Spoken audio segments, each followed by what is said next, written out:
Hey there, I hope you're in a good place today. Welcome back to the Breathtaking World of Anxiety podcast. I'm your host, Trevor Husky, a licensed clinical social worker and therapist who has specialized in anxiety for 15 years. My podcasts are 5 to 10 minutes long with detailed information and concrete techniques for you to learn how to manage and dance with your anxiety. How would you like to be able to right-size your worry and feel good about how you're using your energy each day? It's definitely possible, and today we will be looking at how to make sure you're expending energy in the right ways. I'm the luckiest therapist in the world because most of my patients are the most kind, thoughtful, caring, loving people. Sadly, they are very hard on themselves because they haven't learned how to work with their anxious nature properly.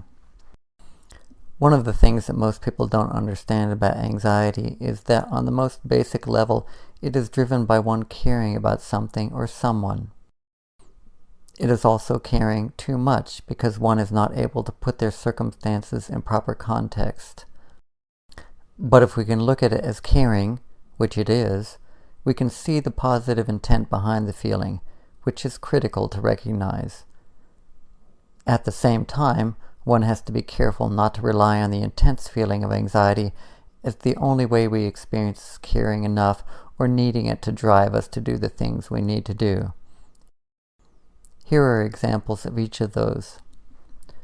I worked with a man who owned 2 businesses. He believed he needed his anxiety to do all the serious amount of work thoroughly enough. I asked him who was actually doing the work. Was it him or his anxiety? He had to admit it was himself. I acknowledged that adrenaline from anxiety is a powerful source of energy, but if it's too consistent and intense, it is detrimental to one's health, and people who are workaholics can burn out or have a stroke. I encouraged him to give himself credit each day for all the good work that he did.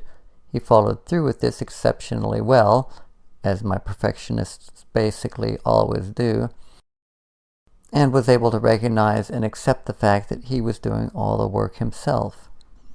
Ultimately, he let go of believing his anxiety was necessary to do this work, and instead embraced feeling good about all his conscientious hard work, and allowed himself to enjoy his evenings, which he deserved and needed.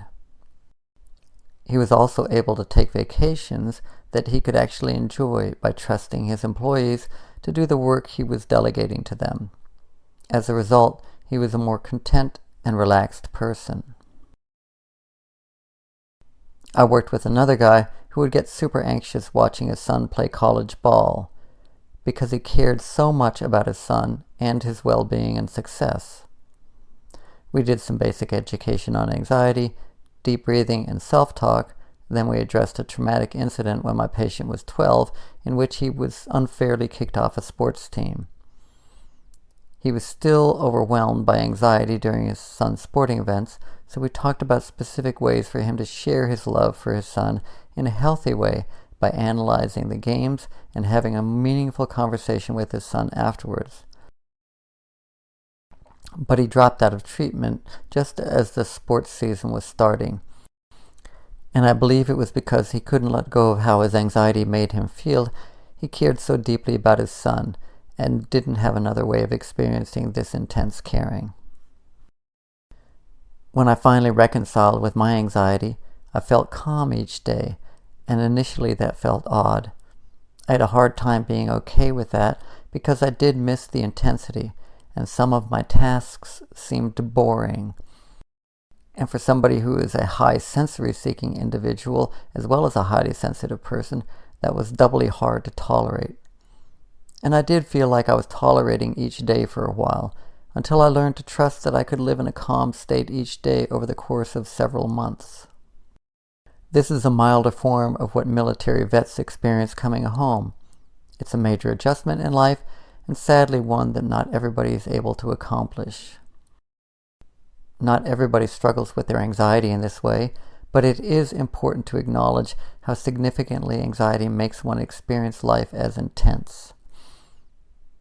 In many ways, depression is the opposite of anxiety, as it can feel like nothing matters, which is why I say, I would rather contend with anxiety any day of the week rather than real depression.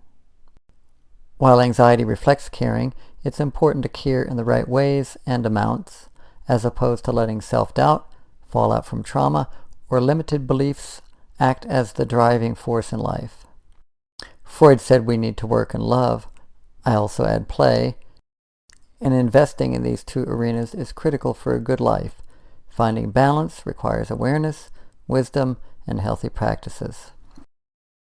What is good for me versus what is good for others is a daily struggle for all of us, and reading, journaling, and talking give us a wider base with which to work with. I also encourage my patients to read advice columns. So please be gentle and patient with yourself as you expand your understanding of how to juggle what is healthy for you and others. Thank you for listening. You can visit my website, trevorhusky.com, for copies of my book, The Breathtaking World of Anxiety, handouts, and check out my other projects. I look forward to getting feedback from you. Take care out there.